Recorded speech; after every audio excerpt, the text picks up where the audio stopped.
guys, good afternoon from Indianapolis from my hospital room. Just wanted to catch y'all up on how the last few days have gone. First, just want to show you my fancy new mask my husband got me. So these are on Amazon. This one was, I want to say $15, but the company does make other designs if you just look up masks with filtrations. And it has a filter that filters the air I breathe. So just wanted to share that all if you'd like to look into that. Take it off now. It's nice for flu season, or just if you're sick or you want to protect yourself from everyone else who's sick lately.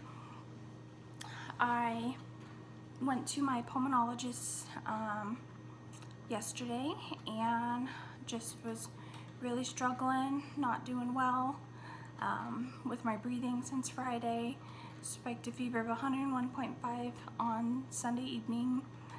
Just all around, just feeling pretty weak and lethargic, and I thought for a second maybe I had the flu, but I knew that it was my lung and that there was something more going on.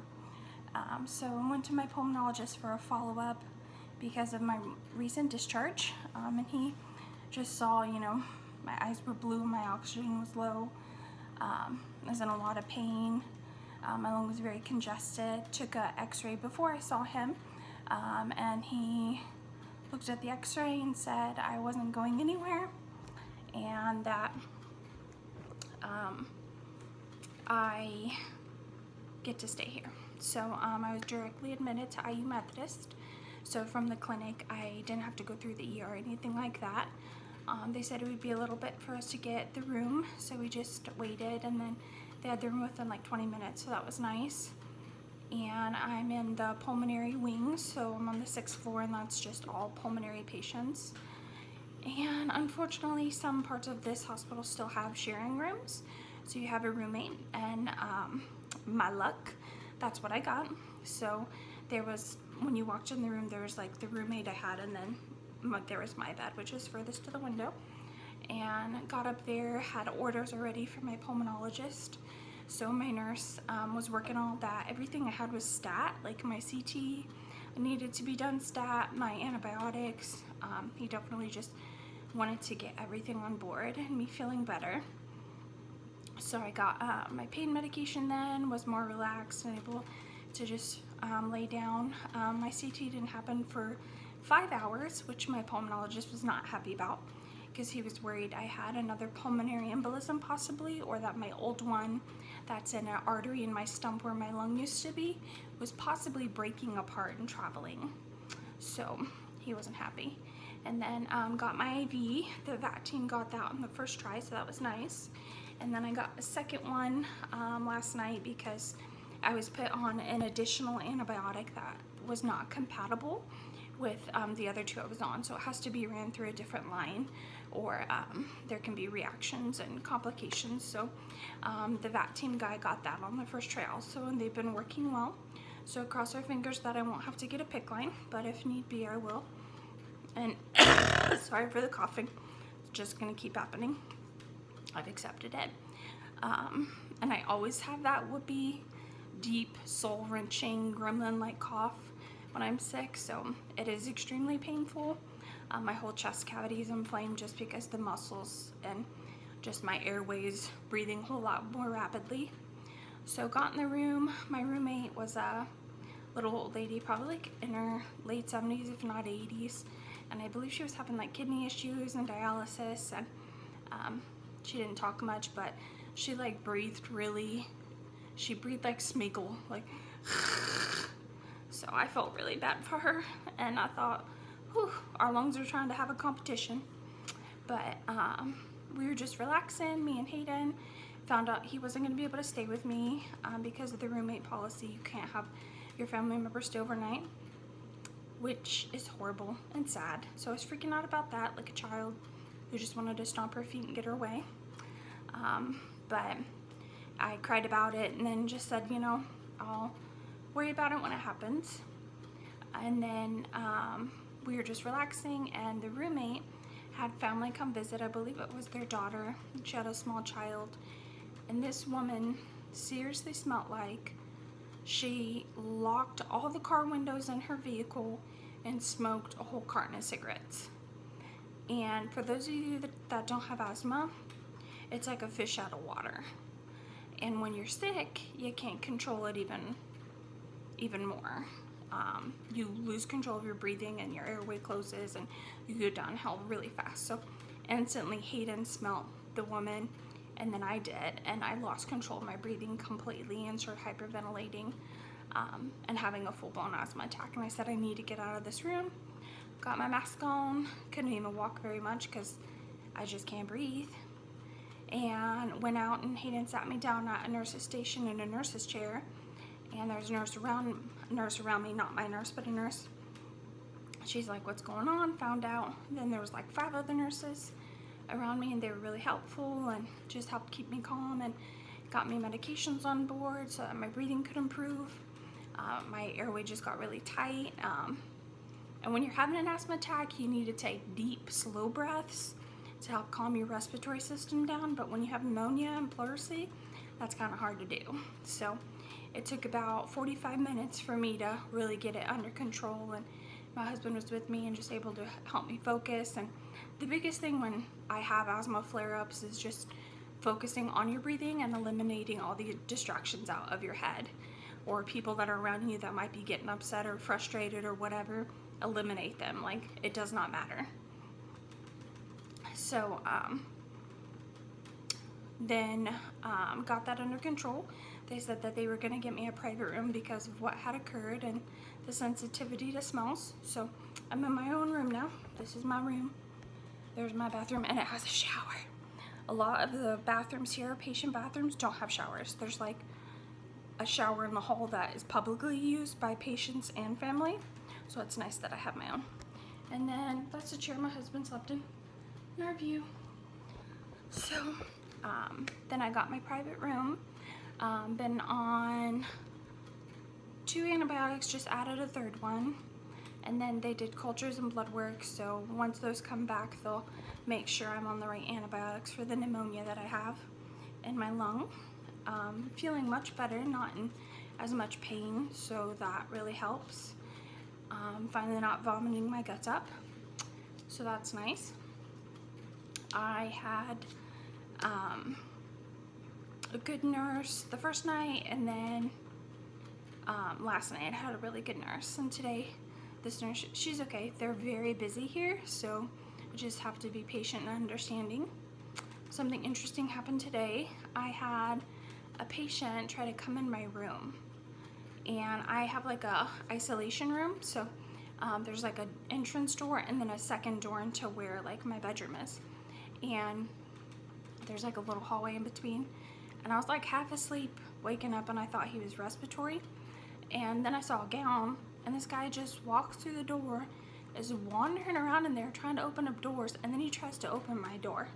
And he's like wiggling the door, and the door's heavy, so you have to like push it a certain way. And he wasn't getting it, and he looks through the window, and I'm thinking like maybe he thinks this is his room.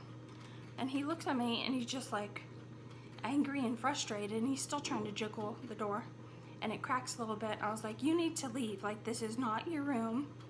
And I said that several times, and he was not understanding. And to be completely honest, I was terrified. Like, my husband's not here, he's at work.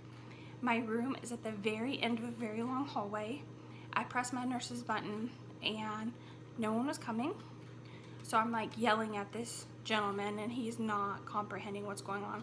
And I don't know what is wrong with him. I don't know what he needs or what his intentions are. But finally, I guess he just got frustrated at the door and turns around and leaves. And I press the nurse's button, is still going. Someone answered. I said, I need a nurse now, or my nurse, or a nurse, just someone. No one came for 45 minutes.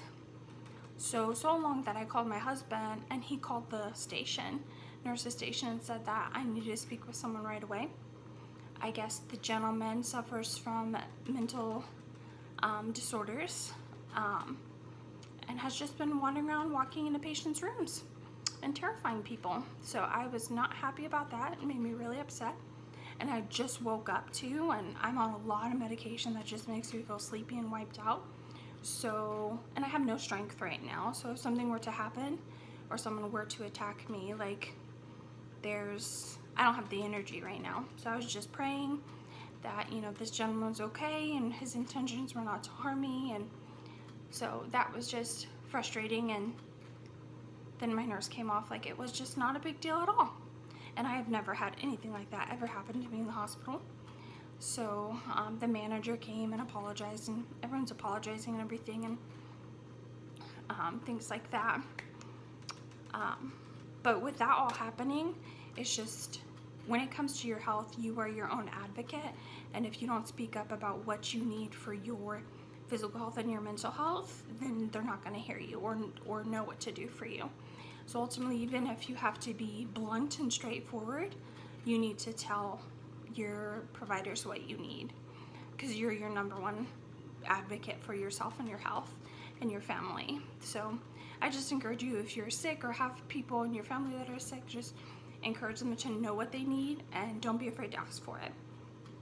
Because if I didn't tell people exactly what I need, then it wouldn't happen, whether that's my medication on time or pain medication or random strangers trying to come bark up in your room at you, or anything you need, to the littlest thing. Just being an advocate for your health, I just encourage that.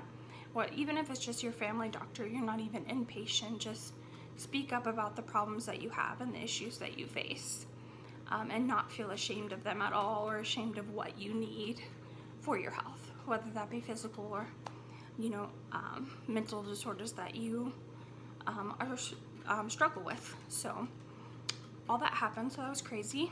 I managed to have 2 broken TVs, so the one in the other room was broken, and then the one in this room, the volume went out. So, and the last time I was here, that TV broke, so apparently TVs hate me. Food is pretty horrible. The potatoes taste like plastic, but I also don't have much of an appetite, so it might just be my taste buds and all the antibiotics. I have meropenem, azithromycin, and fluids, and 2 steroids, and so much more. Pain medication.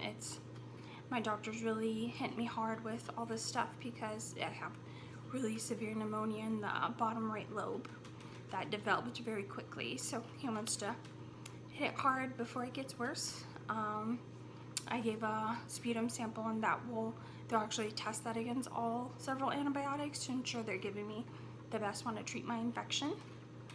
My husband did stay with me last night because we were in our private room, and then woke up real early to drive back to Kokomo to head to work, and he'll be back tonight, which is nice. I'm very blessed to have the husband that I do and the way he cares for me and protects me.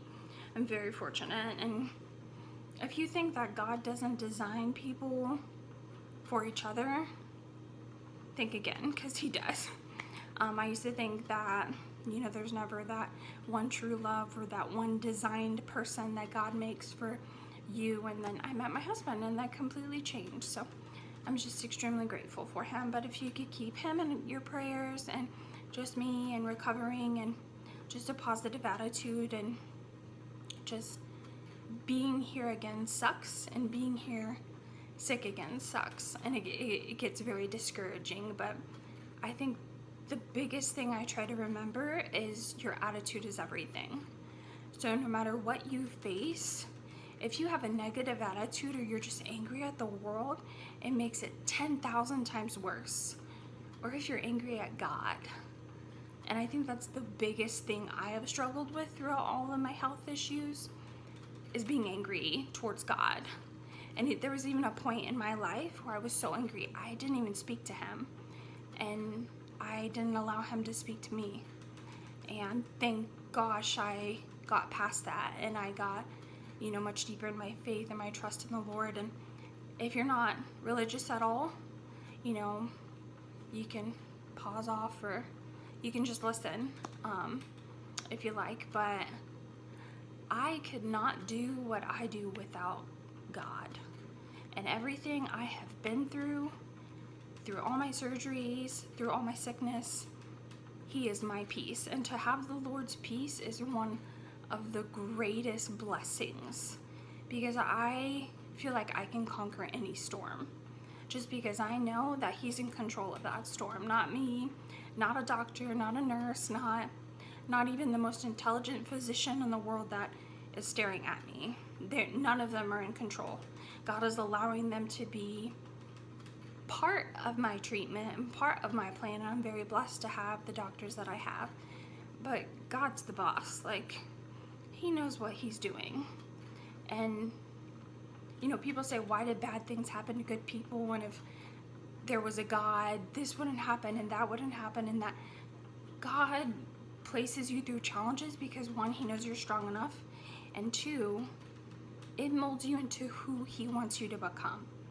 And I don't know if I'm going through these things to help others that face similar situations, but if that's the purpose and the point, then I'll follow that path and wherever God is directing me. And sometimes I feel like I'm just going in a circle and I'm lost and a roundabout, but I'll keep following it. And I'm not saying it's easy at all. I'm not saying that I don't cry or get frustrated or moody or snappy, or all of that happens. You know, being here sucks, especially around the holidays, and especially when you just want to be at home and when you just get used to feeling normal, you know, and you take the little things for granted, you know, your bed, your shower, your shampoo, you know, even the soap you use. You know, when you feel like you're in a different environment, you think of all the little things that you just don't even think you'd miss. So just a little piece of advice when it comes to that, you know, the Bible says if you have faith the size of a mustard seed, you know, you have God. And mustard seeds are super tiny if you Google a picture. But people just keep asking me, how do I do what I do and keep my attitude? And it's God. I would not be here today without him. And just, I advise you, and that if you don't know God, you need him. Everyone needs him. And if you have any questions about that or anything regarding religion or whatever, feel free to ask me, or just look things up online or whatever. But he's the whole reason, and he's my peace. He's my attitude. He's who I talk to, who I yell to about when I'm sad, mad, and angry and frustrated about everything I'm going through. He's my person. So that's how I get through what I face. Just keep me in your prayers. Keep my husband in your prayers. I'll keep y'all updated about everything that's going on. I think that's everything for this video. If you have any questions or concerns, just comment. Like I said, just keep us in your thoughts. Just my healing from my lung, my husband while traveling, and just keeping him feeling okay. He's done a lot, and he sacrifices a lot to be here, you know, with me, like sleeping in a chair for 2 weeks, and his back is not doing the greatest, so I think it took a toll the last time we were here, just being on a weird broken chair sleeping that way. So hopefully they can get him a cot. My husband is about like 6'1", 6'2", so sleeping in a chair is not reasonable for a tall man. But thank you all for all your support, and just comment, like, subscribe, and I'll see you at the next video.